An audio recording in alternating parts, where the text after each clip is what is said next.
여러분 안녕하세요. 성경 속에 있는 진리를 탐구해보는 기독교 강요 시간입니다. 그리스도인의 신앙생활 4항에서 5항입니다. 그리스도인의 생활은 혀의 문제가 아니고 가장 깊은 마음의 문제다. 5항은 그리스도인의 생활의 불완전과 노력에 대해 살펴보겠습니다. 그리스도인의 생활은 혀의 문제가 아니고 가장 깊은 마음의 문제이다. 마음의 문제라는 얘기는 신앙을 말로써 다 확인할 수는 없다라는 말과도 같습니다. 또 다른 말로 하면 행위를 가지고도 다 표현할 수는 없다 하는 것입니다. 물론 행위가 없는 신앙은 죽은 믿음이다라고 말했지만 그렇다고 해서 행위가 신앙의 전부가 아닌 것은 분명한 것입니다. 그래서 신앙생활이 가장 깊은 마음의 문제다라고 하는 것은 신앙생활이 어느 한 부분, 말이나 행동 어느 한 부분이 아니라 인간 존재 전체, 한 인격체 전체의 문제다라는 것을 강조하고자 하는 것입니다. 신앙을 말이나 행동 그 일부분으로 치우치게 되면은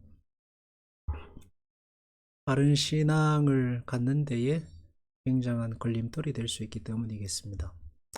사도는 말하기를 그리스도를 입으라는 교훈을 받지 않은 사람은 그를 올바르게 알지 못한다고 한다. 이는 그들은 욕망에 속아 썩어가는 옛사람을 벗어버리지 않았기 때문이다. 그리스도를 입는다라고 했습니다. 그리스도를 입는다는 것은 예수 그리스도와 하나가 된다. 주님이 내 안에, 내가 주님 안에. 주님은 포도나무고 나는 가지고 하는 그 인격적인 생명의 하나됨, 그것을 의미하는 것입니다. 그 생명의 하나됨을 자기 것으로, 신앙의 것, 신앙으로 받아들이지 않으면 예수 그리스도를 믿는 믿음의 길에 들어서지 못한다라는 이야기와 똑같습니다.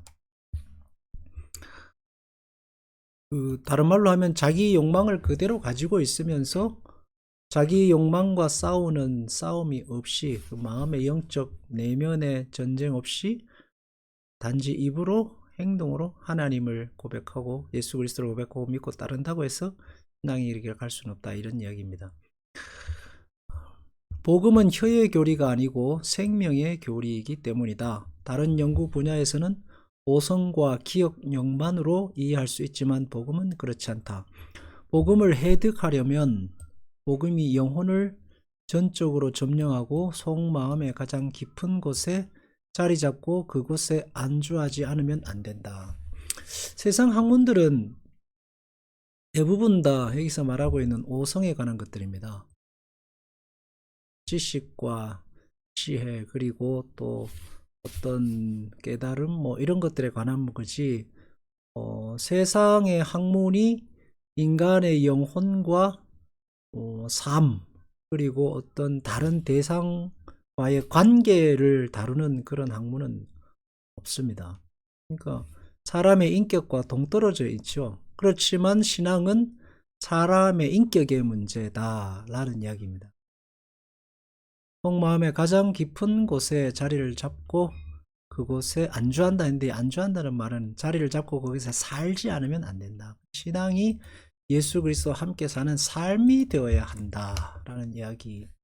이는 우리의 구원이 그 교리에서 출발하기 때문이다. 그러나 교리는 우리의 속마음에 들어가며 다음에 일생생활이 되고 우리를 개조하고 동화시킴으로써 복음의 결과가 나타나도록 해야 한다라고 했습니다. 신앙의 문제가 단지 입으로 끝나는 것이 아니고 속마음에 들어간다. 그리고 마음에 들어가서 그것이 일상생활이 되고 우리를 변화시킨다는 얘기는 일평생을 통해서 이루어지는 하나의 과정이다 하는 이야기입니다. 그래서 신앙은 훈련이고 연단이고 단련이고 연습입니다.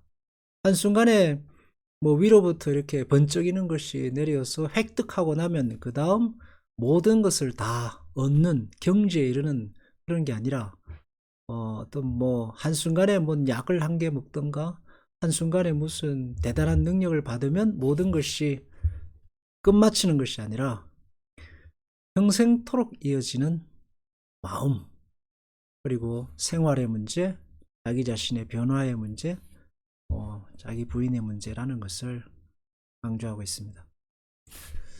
복음의 효력은 마음속 가장 깊은 감정에까지 침투해서 영혼 안에 자리를 잡고 인간 전체에 영향을 주어야 한다. 그래서 신앙이 사람 됨됨이에 관한 문제다라는 것을 계속해서 강조하고 있습니다.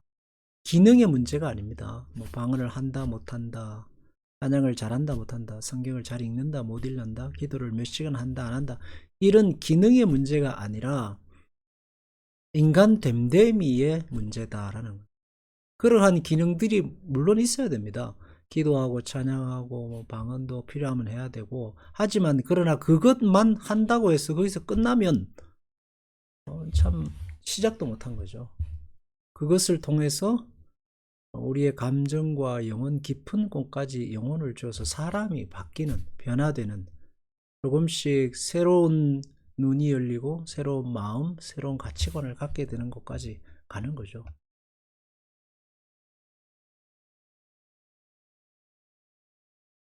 오항은 그리스도인의 생활의 불완전과 노력이 있습니다. 그렇지만 인간은 육신을 가지고 있기 때문에 완전할 수는 없습니다. 그래서 내가 복음적 완전에 도달하지 못한 사람은 그리스도인으로 인정하지 않겠다고 할 정도로 복음적 완전을 엄격하게 요구하는 것은 아니다.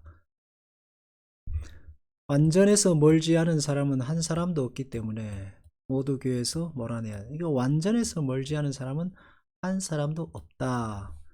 한 명도 없습니다.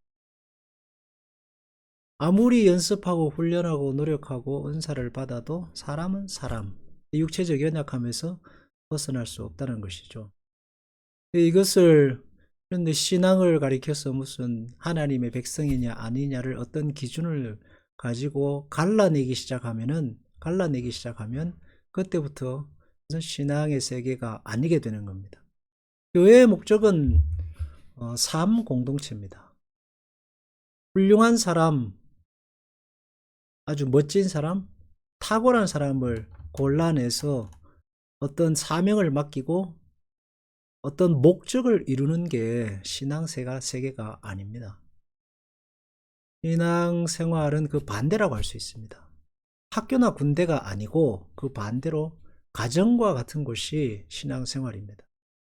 낙오된 사람을 걸러내는 것이 아니라 낙오된 사람과 함께 사는 것이고, 세상에서 도태된 사람을 받아들여서 그들과 함께 아픔을 나누고 사는 것이 교회입니다. 그러니까 세상과는 완전히 정반대죠. 요즘 교회들 보면은 이제 다 그렇지는 않지만 엘리트주의를 추구하는 교회들이 있고, 또 뭐 여러 가지 많은 성경 공부 프로그램이나 또 전도 프로그램이나 뭐 기도 훈련회 이런 것을 다 거쳐서 훌륭한 사람을 만들어내고자 하는 그런 코스를 많이 만들고 있습니다. 물론 보기는 좋고 또 뭐랄까요, 사람들의 눈에 매력적입니다. 그렇지만 그것의 폐해는 엘리트주의라고 할 수 있습니다. 교회는 낙오자를 보듬고 도태된 사람들을 끌어안고 예수께서 자녀 삼으신 택하신 자들과 함께 같이 사는 가정 공동체가, 가정과 같은 유사한 공동체가 되어야 한다 있습니다.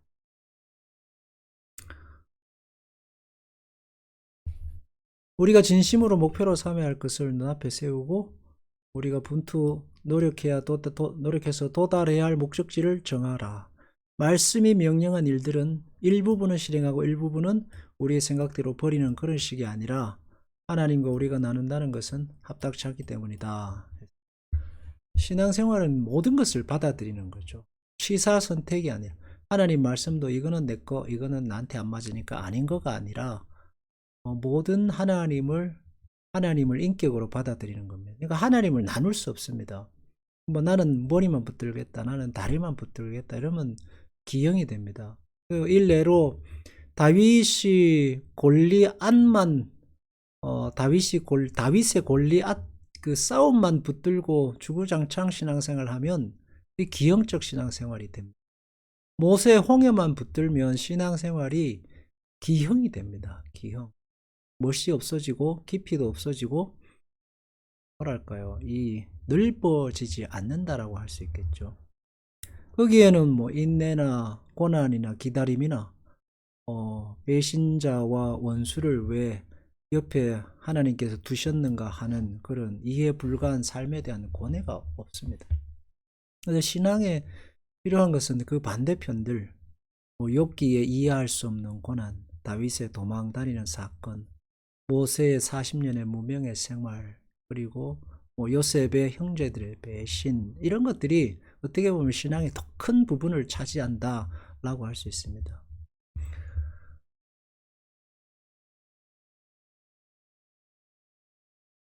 첫째로 그는 어디서나 그에 대한 경배의 가장 중요한 부분으로서 성실을 요구하신다.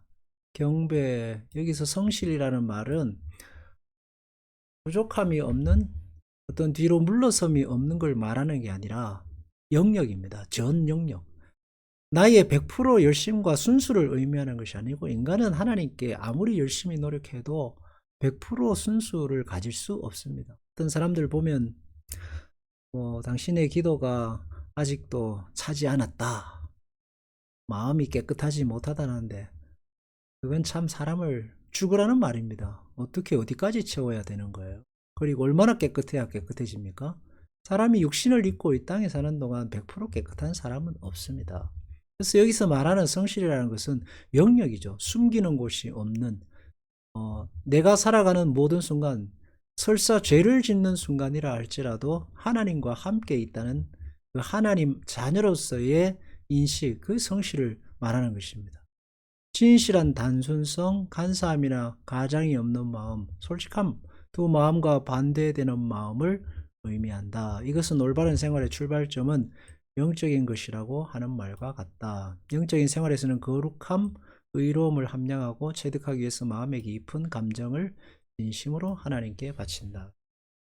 그래서 시편에 보면은 하나님께 바쳐지는 마음이라는 것이 사랑합니다, 충성하겠습니다, 주님뿐입니다, 뭐 이런 것들만 있는 게 아니고, 그 안에는 주변의 이웃들에 대한 유혹, 원망, 저주, 자신의 처지에 대한 그 뭐랄까요, 넋두리, 이런 것들이 다 담겨 있습니다.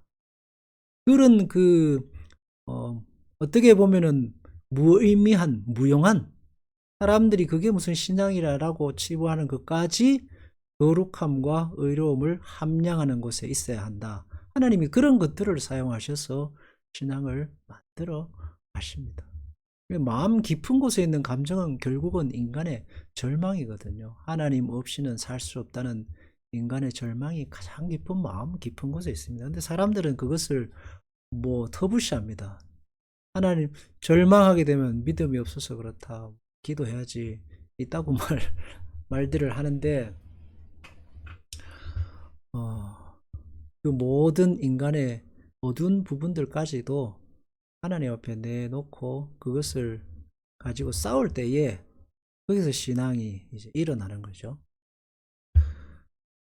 지상 감옥인 육체를 쓰고 있는 동안은 아무도 그것을 밀고 나갈 충분한 힘이나 충분한 여리가 없다. 우리 육체에 있는 동안은 피곤하면 자야 되잖아요. 아무리 깨워서 두들겨 패도 육신이 약하면 자야 됩니다. 20일이고 30일이고 잠 안 자고 살 수 있는 사람은 아무도 없습니다. 신자의 대부분은 심히 약하다. 그들은 비틀거리며 절름거리며 기어갈 뿐 움직이는 속도가 아주 느리다. 진전이 거의 없다는 얘기입니다. 우리 육체에 살고 있기 때문이죠. 신앙생활을 해보면은 시간이 오래 지나도 자신의 신앙의 진전이 많지 않다는 것을 알게 됩니다. 근데 내가 열심히 노력하고 시간이 지나도 내 신앙의 진전이 많지 않다는 것을 알게 된 그것 자체가 굉장히 큰 깨달음이고 진보입니다. 그것도 모르고 사는 사람도 이 세상에 너무나 많기 때문이죠. 사람들 대부분은 안전뱅이고 눈먼 자이고 기어다니는 존재들입니다. 근데 거기서 내가 기어다닐 수밖에 없는 존재구나, 내가 안전뱅이밖에 안 되는구나, 내가 눈먼 자이구나 라는 것을 받아들이고 그 모든 것이 거룩한 하나님이 주신, 거룩하다는 건 하나님이 내게 주신 것으로 받아들여질 때에, 근데 신앙의 눈이 뜨이거든요. 그럼 토끼와 거북이가 이기잖아요. 토끼와 거북이는 이제 거리를 이야기하지만 신앙은 거리를 이야기하는 게 아닙니다. 누가 꼬린 지점에 먼저 도착하느냐가 이제 신앙의 문제가 아니라, 신앙의 문제는 출발선상에 있으나 꼬린 지점에 도착해 있으나 같습니다. 문제는 뭐냐 하면 내 안에 있거든요. 빠르게 달리느냐 늦게 달리느냐의 문제가 아니라 달리는 내가 어떤 존재가 되느냐 하는 것이 신앙의 문제이기 때문에 느리게 가느냐 빨리 가느냐가 문제를 삼으면은 곤란합니다. 걸어가는 모든 과정이 이제 신앙의 과정인 거죠. 그래서 불완전한 자기 자신을 받아들일 때에 신앙이 좋은 신앙이 되는 겁니다. 원하는 데까지 미치지 못하더라도 어제보다 오늘이 나으면 무익한 노력이 아니다. 어제보다 오늘이 낫다는 얘기도 여러 가지 의미로 해석할 수 있습니다. 어제는 뭐 30분, 5분 기도했는데 오늘 6분 기도했다. 이것도 나은 의미겠지만, 그러나 어제 5분 기도하고 오늘 4분밖에 기도 못했지만 3분 점점 줄어드는 자기 자신을 보면서 자신의 그 무용함, 의지의 박약함, 자신이 얼마나 부족한 인간인가를 깨달으면 그것도 훨씬 더 많은 것을 얻은 것이 되는 겁니다. 그렇다고 해서 그걸 핑계거리로 삼으라는 얘기는 아니지만 그렇다는 거죠. 뒤로 물러가나 앞으로 가나 신앙 안에는 많은 유익이 있습니다. 진실하고 단순한 마음으로 우리의 목표를 바라보면서 앞으로 나갈 뿐이다. 이게 진실하고 단순하다는 것은 그 허물이나 뭐랄까요, 오물이나 아니면 순수하지 못한 마음이 없다 이런 얘기가 아니라 내가 하나님의 자녀다라는 그 하나 믿음이죠. 믿음을 가지고 살아간다 해서 자기 만족에 빠지거나 자신의 악행을 변명하지 않고 종점을 향해서 계속 분투 노력하라. 변명하지 않고 종점을 향해 간다는 얘기는, 변명하지 않는다는 얘기는 회개하는 삶입니다. 변명을 하게 되면은 회개할 필요가 없어집니다. 변명을 하게 되면 아파할 필요도 없게 되고, 변명을 하기 시작하면 모든 것이 자기가 대장이 되어버립니다. 그러면 이제 신앙에서 벗어나게 되는 거죠. 느리게 가든 빨리게 가든 가고 있는 나 자신이 하나님 앞에 있다라는 사실을 생각하면은 그게 이제 좋은 신앙입니다. 조금씩 전진하게 됩니다. 목표를 향해, 거리의 문제가 아니라 나 자신 안에서 조금씩 새롭게 변화된다는 것. 하나님께서 그렇게 만들어 가시고 깨우쳐 가십니다. 뭐 10분 기도하는 사람이 1시간 기도해서가 아니라 깨어지고 낮아져서 내가 그리스도의 은혜가 아니면 살 수 없다라는 존재로 하나님이 만들어 가시고 우리 또한 그렇게 변화돼 가는 거죠. 신앙의 문제가 말의 문제, 지식의 문제, 단순한 지식의 문제 혹은 행위의 문제만 그치지 않고 깊은 영적 세계 속에 있다 하는 것을 잘 생각하고 되새겨야 된다는 거. 잘 생각하고 되새겨야. 이 사람들이 영적이라면 뭐 안 보이는 귀신을 본다, 뭐 안 들리는 음성을 듣는다, 뭐 미래를 뭐 맞추 이런 거 생각하는데 그게 아닙니다. 성경에서 말하는 영적인 문제는 하나님과 나와의 관계를 말하는 겁니다. 외적으로 드러나지 않는. 기도하겠습니다. 하나님, 우리가 이 멋지고 아름다운 신앙의 속에 부름받게 되었음을 감사합니다. 경쟁 사회 속에서 살아가다 보니 빨리 달리고 싶고 빨리 목적지에 다다르고 싶은 욕심들이 앞서고 있습니다. 그럴 때일수록 나 자신 안에 영적인 세계가 있다는 사실을 기억하고 하나님과 나와의 관계가 바르게 가고 있는지 돌아봅니다. 그리스도의 은혜가 아니면 살 수 없음을 깊이 깨닫는 겸손한 신앙으로 자라게 하여 성도들의 신앙의 싸움에 주님께서 함께 하시고 은혜를 베풀어 주시고 절망과 좌절 속에서 깊은 하나님의 은혜를 깨닫는 크고 넓은 신앙이 되게 하옵소서. 예수님 이름으로 기도합니다. 아멘.